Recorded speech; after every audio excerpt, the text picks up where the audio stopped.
Assalomu alaykum muslимalarim. Oldimizda Ramazon. Saharlik iftorlik uchun yumshoqqina qazili non retsepti bilan bo'lishaman. Droji, shakar, sut, tuz, yog', un solib xamir qoramiz. Xamirimizni esa oshirish uchun olib qo'yamiz. Xamir oshgunicha nachinka tayyorlab olamiz. Men to'xtaniy ozotani yog'likini qazisidan foydalandim.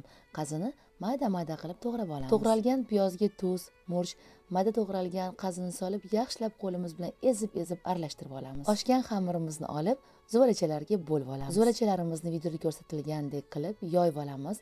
O'rtasini maxsus idish yordamida teshib olamiz. Qazi yog'liroq bo'lsa, shunchalik sochni chiqadi. O'rtasi bilan chetlarini xuddi videoda ko'rsatilgandek qilib yopishtirib olamiz. Listga qo'yayotganda orqa tarafini aylantirib qo'yamiz. Tuxum sarig'iga 1 qoshiqqina sut solib aralashtirib nonga surtamiz. Tabga ko'ra sedana kunjutlardan sepamiz. Yaltillab turishini xohlasanglar ustidan muzdekini suv sepib yuboringlar. Yarim soatda yumshoqqina qazli nonimiz tayyor bo'ldi. Retsept yoqqan bo'lsa, nodirangizni duo qilishni unutmang.